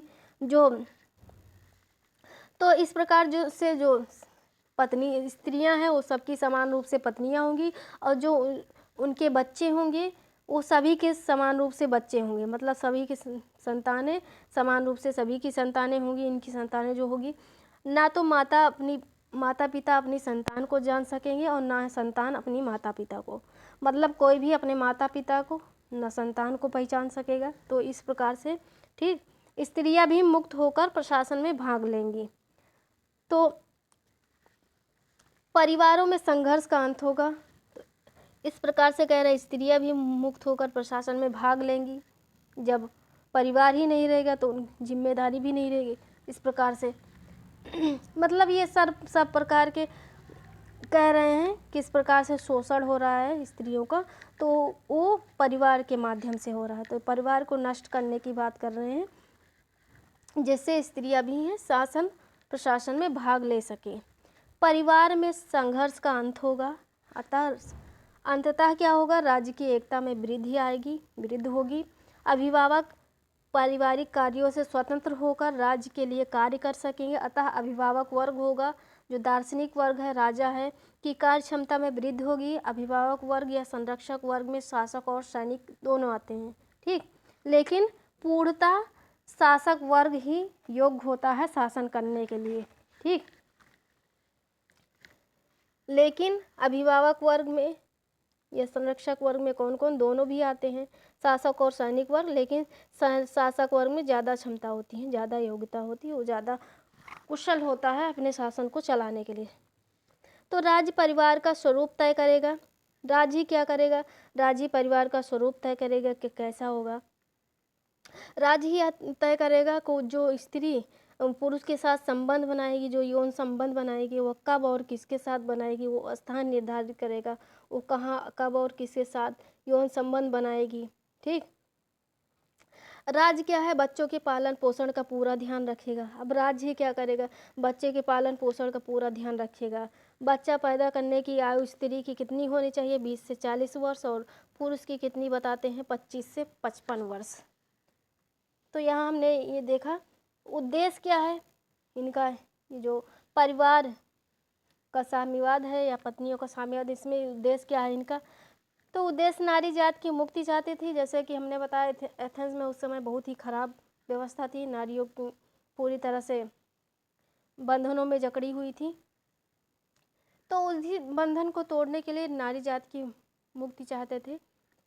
अभिभावक वर्ग की क्षमता में वृद्धि चाहते थे। जब नारी जात की मुक्ति होगी तो इससे क्या है, ज़्यादा लोग शासन में भाग ले सकेंगे, जनसंख्या का संतुलन होगा, नस्ल सुधार होगा। अब नस्ल सुधार क्या होंगे, जब स्त्री या पुरुषों के साथ संबंध बनाएंगे तो उससे अलग अलग नस्लें, अच्छी संतानें पैदा होंगी, इनका यह कहना है। जनसंख्या का संतुलन होगा, शासकों के शुद्ध विवेक की रक्षा होगी। ठीक। अब साम्यवाद की विशेषताएं क्या हैं हम देखते हैं। अर्ध साम्यवाद है, क्योंकि इसमें क्या है, साम्यवाद में केवल सैनिक वर्ग और संरक्षक वर्ग, जो सैनिक वर्ग है और शासक वर्ग की ही बात की गई है। ठीक। तो साम्यवाद की विशेषताएं अर्ध साम्यवाद है, क्योंकि यहाँ उच्च वर्ग के लिए ही बात की गई है, जिसमें सैनिक वर्ग और अभिभावक वर्ग आते हैं। तो यहाँ उत्पादक वर्ग की अवहेलना की गई है, उसको कोई महत्व ही नहीं दिया गया है। न्याय की पूरक व्यवस्था की गई है, कह रहे हैं न्याय की पूरक व्यवस्था होनी चाहिए। साम्यवाद अभिजातवादी है, जिसमें केवल उच्च वर्ग को महत्व दिया गया है, निम्न वर्ग को, उत्पादक वर्ग को बिल्कुल ही तिरस्कार कर दिया गया है, उनको कोई महत्व ही नहीं दिया गया, उनको कोई स्थान नहीं दिया गया है। राजनीतिक है इनका साम्यवाद, तपस्यात्मक है। ठीक। तो इनका साम्यवाद कैसा है, तपस्यात्मक है। जैसे साधु के पास कोई ना ही परिवार रहता है, ना ही धन संपत्ति रहती है, वह इधर उधर साधु की तरह घूमता रहता है, तपस्या करता रहता है। उसी प्रकार से इनका तपस्यात्मक है। आर्थिक ढांचे में परिवर्तन नहीं है। इस प्रकार ये कहते हैं कि आर्थिक ढांचे में कोई परिवर्तन नहीं होगा। राज्य की एकता की रक्षक व्यवस्था है। ठीक। साम्यवाद क्या है, राज्य की एकता की रक्षक व्यवस्था है। प्लेटो स्वयं आत्मिक उपाय को भौतिक उपाय से अधिक महत्व देता है, लेकिन क्या है, अतः साम्यवाद एक गौड़ उपाय है, एक दूसरा उपाय है। ठीक, यहाँ पे कहा गया है। तो ये कुछ विशेषताएं हो गई। हमने देखा कि अर्ध साम्यवाद है, जिसमें केवल उच्च वर्ग को ही महत्व दिया गया है, न्याय की पूरक व्यवस्था है, अभिजातवादी है, राजनीतिक है, तपस्यात्मक है, आर्थिक ढांचे में कोई परिवर्तन नहीं, राज्य की एकता की रक्षक व्यवस्था है। प्लेटो स्वयं आत्मिक है, आत्मिक उपाय को भौतिक उपाय से अधिक महत्व है, जो भौतिक उपाय है उसी को अधिक महत्व देता है। लेकिन क्या है, अतः एक जो साम्यवाद है एक गौड़ उपाय है। यहाँ पे कहा गया है कि साम्यवाद एक गौड़ उपाय है। अब आलोचना हम देखते हैं साम्यवाद की अरस्तु द्वारा। इनके जो खुद के शिष्य थे अरस्तु, उन्होंने अपने गुरु प्लेटो की आलोचना की है साम्यवाद की। ठीक। प्लेटो निजी संपत्ति का विरोधी था। प्लेटो कहता था निजी संपत्ति से व्यक्ति जो है पथभ्रष्ट हो जाता है, वो शासन व्यवस्था को अच्छे से संचालित नहीं करता है, उसका विवेक सब कुछ कुंठित हो जाता है, साहस। जबकि अरस्तु द्वारा निजी संपत्ति का समर्थन किया गया। अरस्तु कहते हैं निजी संपत्ति होनी चाहिए राजा के पास। साम्यवाद अनुचित है, अरस्तु कह रहे हैं। प्लेटो की संपत्ति विषयक जो साम्यवाद है उसकी योजना समाज में संघर्ष और फूट की प्रवृत्ति को बढ़ाने वाली है। ठीक, अब फूट और संघर्ष तो बढ़े ही गा इससे। प्लेटो का साम्यवाद विविधतापूर्ण नहीं है और बिना विविधता के बौद्धिकता का विकास नहीं हो सकता। प्लेटो ने जो संपत्ति के गुणों की अवहेलना की है, जबकि जो अवहेलना की संपत्ति के गुण की प्लेटो ने, जबकि अरस्तु ने क्या किया, संपत्ति को के गुणों को से प्रेरणा ग्रहण करते हैं और ये कहते हैं कि संपत्ति क्या है, बहुत ही महत्वपूर्ण है। राजा के पास संपत्ति होनी चाहिए, क्योंकि जब संपत्ति होगी तो ज़्यादा अच्छे से संचालन होगा राज्य का। राजा जो है अच्छे से राज्य को संचालित करेगा, वहाँ की प्रजा ज़्यादा खुशी होगी। तो इस प्रकार से अरस्तु क्या करते हैं, संपत्ति का समर्थन करते हैं, प्लेटो संपत्ति का असमर्थन करते हैं, मतलब अवहेलना करते हैं, असमर्थन। तो अरस्तु समर्थन करते हैं, ये अवहेलना करते हैं प्लेटो का संपत्ति संबंधी साम्यवाद ऐतिहासिक आधार पर भी दोषपूर्ण है, क्योंकि समाज ने इसे स्वीकार नहीं किया। ठीक, साम्यवाद से उत्पादन और वितरण में एक जैसा अनुपात नहीं रहता है। साम्यवाद का जो प्लेटो का संपत्ति का साम्यवाद है वो अव्यवहारिक है। व्यक्तित्व और परिवार की उपेक्षा कर एकता की स्थापना के प्रयत्नों को उचित नहीं कहा जा सकता। ठीक, स्त्रियों के सामूहिक स्वामित्व की योजना से यौन क्षेत्र में अराजकता आ जाएगी। ये कह रहे हैं कि सभी की स्त्रियां, जो सभी स्त्रियां हो, सभी की पत्नियां कैसे हो सकती हैं। इससे क्या है, सामूहिक जो स्वामित्व है, ठीक, जो सामूहिक स्वामित्व की योजना है स्त्रियों की, इससे क्या होगा, यौन क्षेत्र में अराजकता उत्पन्न हो जाएगी। स्त्री या जो परिवार या स्त्री है संबंधी साम्यवाद मानव नैतिकता और पवित्रता पर भीषण आघात करने वाला है। सार्वजनिक रूप से बच्चों का पालन पोषण होगा और शिक्षा की समुचित व्यवस्था, सार्वजनिक रूप से बच्चों का पालन पोषण और शिक्षा की समुचित व्यवस्था नहीं की जा सकती।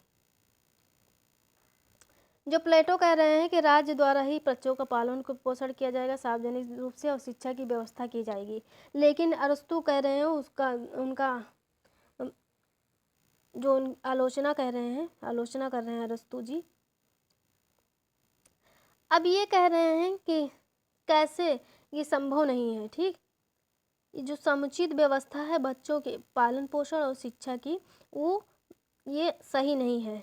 सार्वजनिक रूप से जो व्यवस्था की जा रही वो उचित नहीं है। राज्यों को वर्गों में विभक्त कर प्लेटो स्वयं ही उसकी एकता को अस्त व्यस्त करता है। प्लेटो के साम्यवाद में उत्पादक वर्ग की उपेक्षा की गई है। ठीक, उत्पादक वर्ग को महत्व नहीं दिया गया है, जबकि उच्च वर्ग को महत्व दिया गया है, जो जनसंख्या का अधिकांश भाग होता है। अब उत्पादक वर्ग जनसंख्या का अधिकांश भाग होता है, तो इसका अवहेलना की गई है। प्लेटो का साम्यवाद प्रतिगामी है। राज्य द्वारा श्रेष्ठ स्त्री पुरुषों की समावेश की योजना सर्वथा क्या है, अव्यवहारिक है।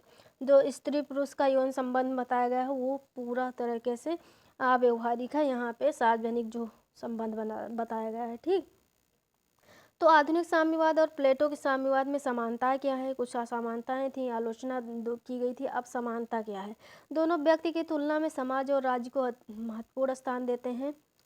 दोनों व्यक्ति के कर्तव्यों पर बल देते हैं। दोनों वर्ग संघर्ष और शोषण का अंत करना चाहते हैं। दोनों निजी संपत्ति की संस्था का अंत करने पर बल देते हैं। ठीक, दोनों स्त्री पुरुष की समानता में विश्वास रखते हैं।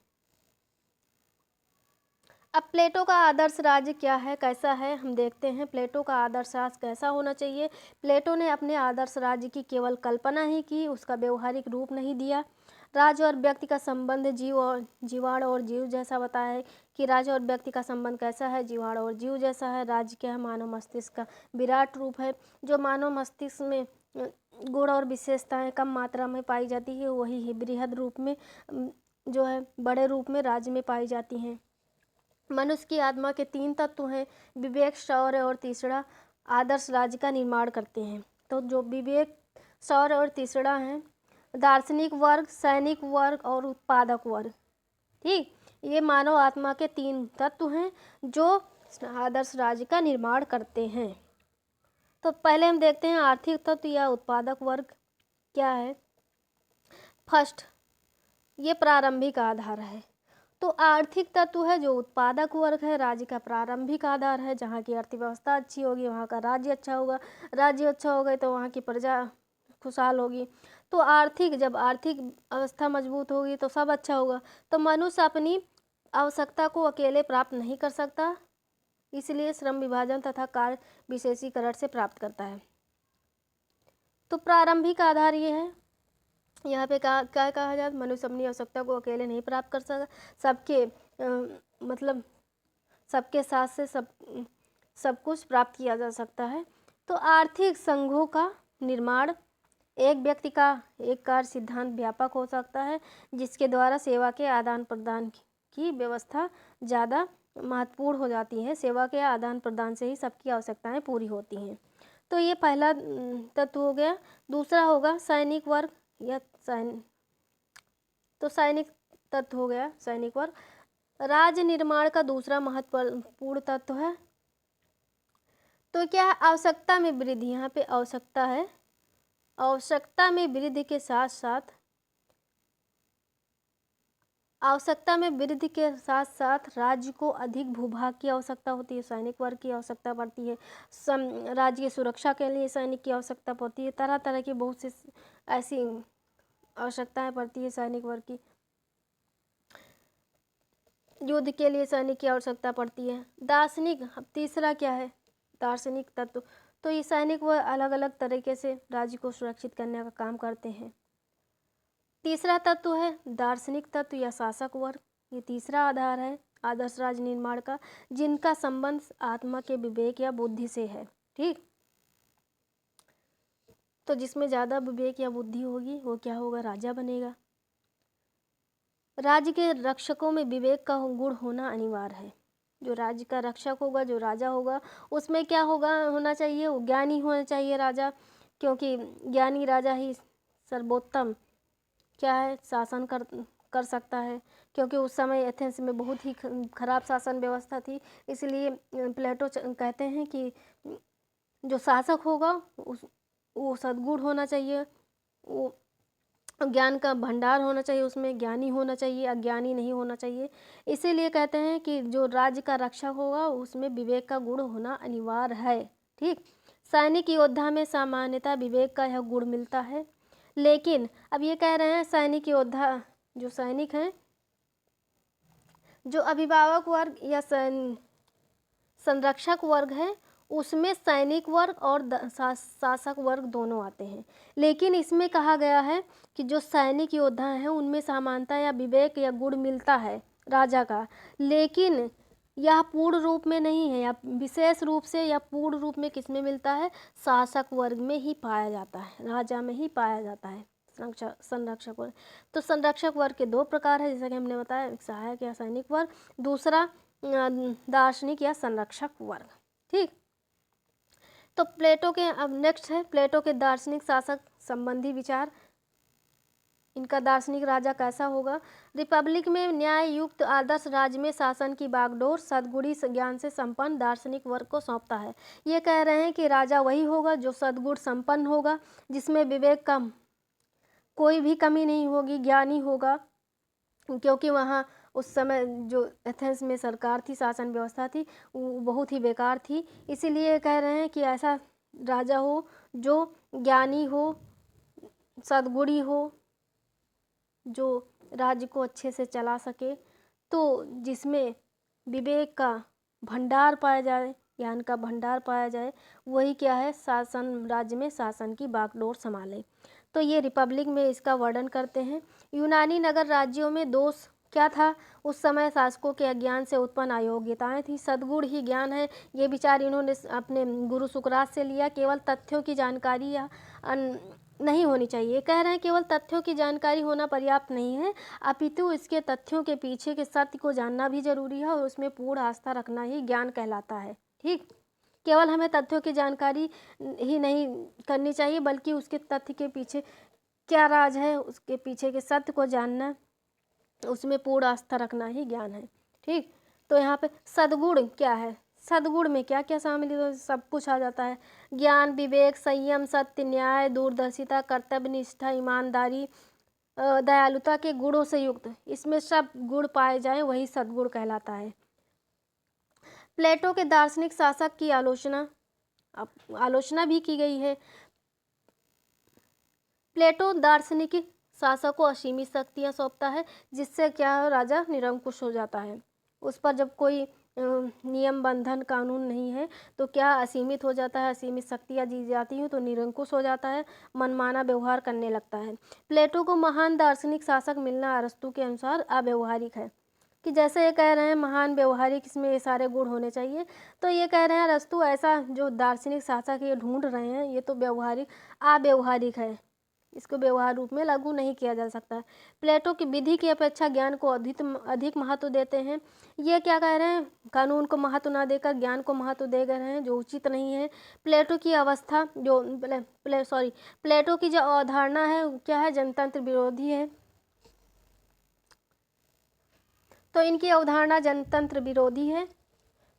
अब इनके फांसीवादी विचार हम देख लेते हैं। इनका फांसीवादी विचार क्या है, प्लेटोवाद के नाम से जाना जाता है। तो प्लेटोवाद क्या है, फांसीवादी विचार है, ठीक। प्लेटोवाद के नाम से विख्यात है प्लेटो का फांसीवादी विचार।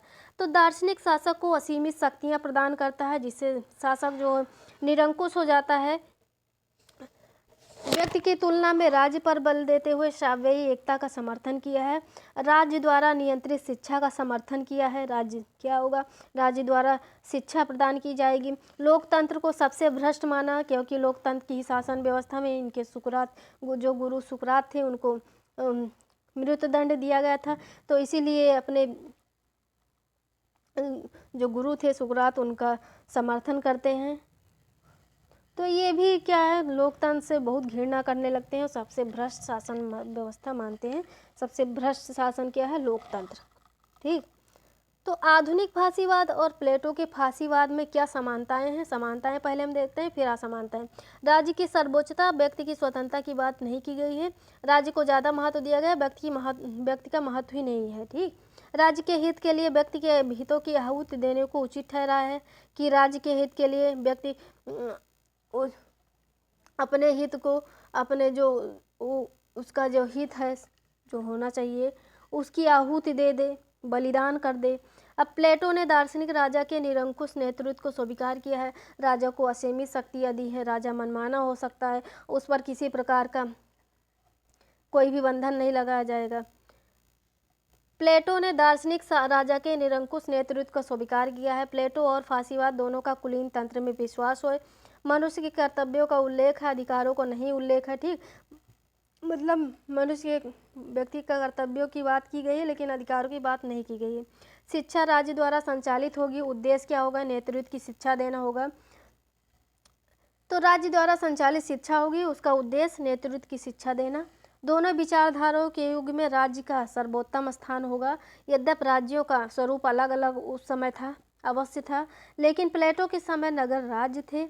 जो प्लेटो के समय, उस समय एथेंस में नगर राज्य थे, जबकि 20वीं सदी में क्या था, इटली राष्ट्र राज्य था। ओके, तो प्लेटो के फांसीवाद और आधुनिक फांसीवाद में क्या असमानताएं, क्या अंतर हैं, आइए हम देखते हैं क्या अंतर है। इसमें अंतर है असमान, तो ठीक। तो प्लेटो के फांसीवाद और आधुनिक फांसीवाद में अंतर। प्लेटो नैतिकता पर आधारित है, ठीक। तो प्लेटो क्या है, नैतिकता पर आधारित है, जबकि फांसीवाद क्या है, नैतिकता विरोधी है। तो ये नैतिकता पर आधारित, नैतिकता विरोधी। प्लेटो आदर्शवाद का समर्थन करता है, मतलब राज्य के हित के लिए शांति का मार्ग अपनाना चाहिए, आदर्शवाद का समर्थन करता है। लेकिन फांसीवाद क्या है, यथार्थवाद पर आधारित है। राज्य के हित के लिए वो युद्ध और क्रांतिकारी मार्ग अपनाता है। तो फांसीवाद यथार्थवाद पर आधारित है, प्लेटो वाद क्या है, आदर्शवाद पर आधारित है। प्लेटोवाद संयम या नैतिकता पर आधारित है, जबकि फांसीवाद क्या है, दमन, कुचलने, सब कुछ कुचलते हुए चलो, दमन करते हुए चलो, इस पर आधारित है फांसीवाद। प्लेटो क्या है, प्लेटोवाद साम्यवादी है, फांसीवाद साम्यवाद विरोधी है। प्लेटोवाद शांति पर आधारित है, फांसीवाद हिंसा पर आधारित है। प्लेटोवाद आत्मनिर्भर नगर राज्य का समर्थन करता है, फासीवाद साम्राज्यवाद का समर्थन करता है। प्लेटोवाद का मूल उद्देश्य क्या है? न्याय की स्थापना होनी चाहिए, जबकि फासीवाद का मूल उद्देश्य क्या है? स्वार्थ हितों की पूर्ति इनका मुख्य उद्देश्य है। ठीक, तो लास्ट में प्लेटो का अब नेक्स्ट है इनका विचार उप आदर्श राज्य का विचार। तो ये अपने उप आदर्श राज्य के विचार में मतलब क्या कहते हैं, इसका वर्णन किस बुक में किया है? तो इनकी बुक है द लॉज, बहुत ही इंपॉर्टेंट बुक है द लॉज में ये इसका वर्णन करते हैं उप आदर्श राज्य का। तो कैसा होगा द लॉज? प्लेटो का अंतिम ग्रंथ है। ये लॉज बहुत ही महत्वपूर्ण है, मतलब इनका इसमें उप आदर्श राज्य की कल्पना की है, इन्होंने व्याख्या की है। तो इनका ग्रंथ अंतिम ग्रंथ है लॉज। उनकी मृत्यु के बाद 1 वर्ष बाद, जब इनकी मृत्यु हुई तो 1 वर्ष बाद 347 ईस्वी पूर्व में ये इसकी बुक को क्या किया, प्रकाशित किया गया। विश्लेषण के दृष्टि से एक महत्वपूर्ण कृति है। उप आदर्श राज्य की रूपरेखा इसमें दी गई है। लॉज में प्रतिपादित प्रमुख सिद्धांत है। क्या क्या सिद्धांत है? आत्म सहयोग का सिद्धांत, कानून विषयक सिद्धांत, इतिहास की शिक्षाएं, ठीक, मिश्रित राज्य का सिद्धांत, राज्य का भूभाग और जनसंख्या, राजनीतिक संस्थाएं, श्रम विभाजन पर विचार।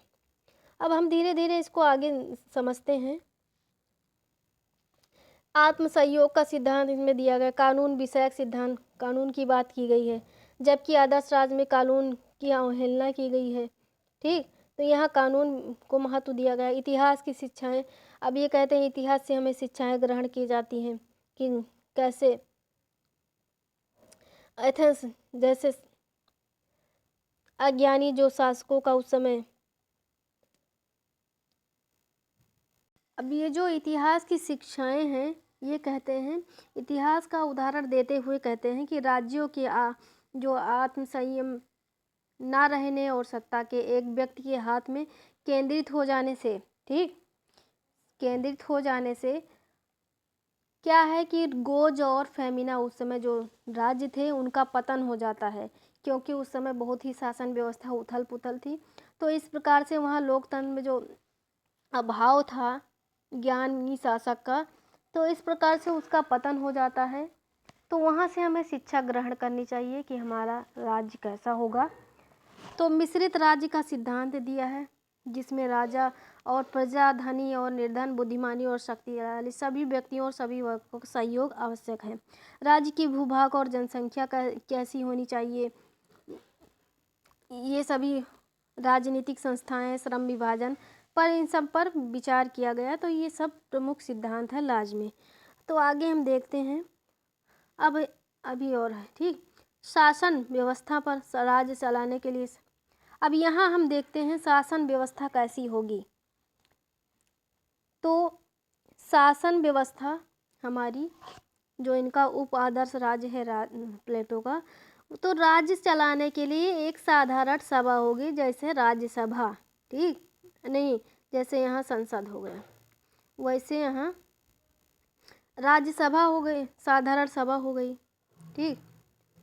तो ये आज के ज़माने में इसको संसद कह लें। तो ये साधारण सभा हो गई, इसमें 5040 मेंबर हैं, ठीक। तो राज्य चलाने के लिए 5040 मेंबर साधारण सभा में होंगे। अब ये कहाँ से आएंगे? ये राज्यों से चुनकर आएंगे, ठीक। तो ये 5040 सदस्य राज्यों से चुनकर आएंगे। इनका काम क्या होगा? अन्य संस्थाओं के सदस्यों का चयन करना, सेना के अधिकारियों का चयन करना और कानूनी में परिवर्तन करना, कानून में परिवर्तन तथा न्याय स्थापित करना, कानून में परिवर्तन कर न्याय करना आदि, यही सभी काम होगा साधारण सभा का। तो इस प्रकार से फिर उसके बाद क्या होगा? एक सलाहकार बोर्ड होगा। सलाहकार बोर्ड में 37 सदस्य आएंगे। साधारण सभा में 5040 सदस्य थे, इसमें सलाहकार बोर्ड में 37 सदस्य हैं, ठीक। अब इनका काम क्या होगा? इनकी ये कैसे नियुक्त होंगे? तो सलाहकार बोर्ड के सदस्यों का निर्वाचन होगा। कहाँ से होगा? जो साधारण सभा में 5040 मेंबर हैं वहीं से इनका निर्वाचन होगा, ठीक। तो 3 चरणों में गुजरेगा ये निर्वाचन। तो अंतिम रूप से क्या होगा? 37 सदस्य चुनकर वहाँ से आएंगे। तो 37 सदस्यों से मिलकर ही सलाहकार बोर्ड का निर्माण होगा। सलाहकार बोर्ड के सदस्यों की आयु क्या होगी? 50 से 70 वर्ष के बीच की होगी। सलाहकार बोर्ड का काम क्या होगा? इनका काम होगा कानून का संरक्षण करना और परामर्शक की भूमिका निभाना। तो इनका कार्य क्या है? कानून का संरक्षण और परामर्शक की भूमिका निभाना। अब इसके बाद प्रशासनिक परिषद आएगा। तो पहले साधारण सभा होगी, उसमें 5040 मेंबर है। फिर एक सलाहकार बोर्ड होगा, 37 मेंबर होंगे। ठीक, फिर प्रशासनिक परिषद आएगी थर्ड नंबर पे। तो प्रशासनिक परिषद क्या है? सलाहकार बोर्ड द्वारा परामर्श के अनुसार शासन चलाने पर काम करेगी। ये जो सलाहकार बोर्ड है, जो सलाह देगी, जो परामर्श देगी, उसी आधार पर ये प्रशासनिक परिषद जो है उसी आधार पर काम करेगी, शासन चलाने का काम करेगी। ठीक, इसमें क्या है? पहले 360 मेंबर हुआ करते थे प्रशासनिक परिषद में, लेकिन क्या हुआ? सदस्य होंगे। अंतिम रूप से चुनावी प्रक्रिया द्वारा 90 सदस्य ही बचेंगे। जब अंतिम रूप से चुनावी प्रक्रिया होगी उसके द्वारा क्या है? केवल 90 सदस्य ही बचेंगे। तो पहले 360 सदस्य, उसके बाद 90 सदस्य बनते। तो इस प्रकार से 90 सदस्य मिलकर एक प्रशासनिक परिषद बनेगी। इसको 12 भागों में बांटा जाएगा। प्रत्येक भाग क्या है? एथेंस की तरह 1 महीने के लिए शासन करेगा। ठीक, तो ये 90 जो है इसको 12 भागों में बांट दिया जाता है। परिषद की अध्यक्षता शिक्षा विभाग का अध्यक्ष करेगा। ये जो प्रशासनिक परिषद है इसकी अध्यक्षता कौन करेगा? शिक्षा विभाग का अध्यक्ष करेगा। और उसकी अवधि क्या होगी? शिक्षा विभाग की 5 वर्ष की होगी। उसका कार्यकाल या पदावधि कितनी होगी? 5 वर्ष की होगी। प्रशासनिक परिषद का कार्यकाल, जो ये प्रशासनिक परिषद है और इसका कार्यकाल क्या होगा? 20 वर्ष के लिए निर्धारित होगा। ठीक, स्थानीय शासन के संचालन के लिए नगरों के निरीक्षण के लिए 2 प्रकार के अधिकारी होंगे, नगर निरीक्षक, राज्य निरीक्षक। इसके अतिरिक्त प्लेटो ने विवाह एवं परिवार विषयक शिक्षा एवं धार्मिक संस्थाएं, शांति एवं युद्ध, ऐतिहासिक शिक्षा, अपराध एवं दंड आदि पर भी चिंतन किया। तो जिस प्रकार से प्लेटो ने अपने आदर्श राज्य में साम्यवाद और शिक्षा ये सब की व्यवस्था की कि परिवार नहीं होगा, धन संपत्ति नहीं होगी, इसके विपरीत ये इसमें कहते हैं अपने उपादर्श राज्य में कि ये सब क्या है? एक आदर्श राज्य के लिए उपादर्श राज्य का इनका विचार है। इसमें डॉलॉज में इसमें कहते हैं कि राज्य के संचालन के लिए ये सब आवश्यक है। ठीक, तो यहाँ पूरी तरह से इनका एक कंसेप्ट ही उलट जाता है। यहाँ कानून का समर्थन करते हैं, यहाँ पे सब कुछ श्रम विभाजन पर भी विचार दिया गया है। राजनीतिक संस्थाएं, भूभाग, जनसंख्या, मिश्रित राज्य होना चाहिए। यहाँ पे ये शिक्षा, धार्मिक संस्थाएं, शांति, युद्ध, ऐतिहासिक शिक्षा, अपराध, दंड, विवाह पर भी बात करते हैं, परिवार विषय पर भी ध्यान देते हैं। तो यहाँ इस सब की बात की है प्लेटो ने। तो इस प्रकार से ये प्लेटो का संपूर्ण विचार हमने इस वीडियो में कन्वर्ट पूरी तरीके से एक जगह इकट्ठा कर दिया है। अगर आप इसकी अलग अलग तरीके से डिटेल में पढ़ना चाहते हैं तो हमने अपने चैनल पर प्लेलिस्ट बनाई हुई है, उसमें हमने प्लेटो का एक एक टॉपिक अलग से वीडियो बनाकर कंप्लीट किया है। तो वहाँ से आप जाके अच्छे से देख सकते हैं, अपना कंसेप्ट क्लियर कर सकते हैं। वैसे हमने इस वीडियो में जितना हो सका है हमने अच्छे से कंसेप्ट क्लियर किया है। तो हमें लगता है एग्ज़ाम टाइमिंग में ये वीडियो आपके लिए बहुत ही हेल्पफुल होगी। अगर ये वीडियो आपको पसंद आई हो तो प्लीज़ मेरे वीडियो को लाइक करें, मेरे चैनल को सब्सक्राइब करें। ठीक, तो बहुत बहुत धन्यवाद। Thank you so much. Please मेरे वीडियो को लाइक, शेयर और मेरे चैनल को सब्सक्राइब करें। Thank you.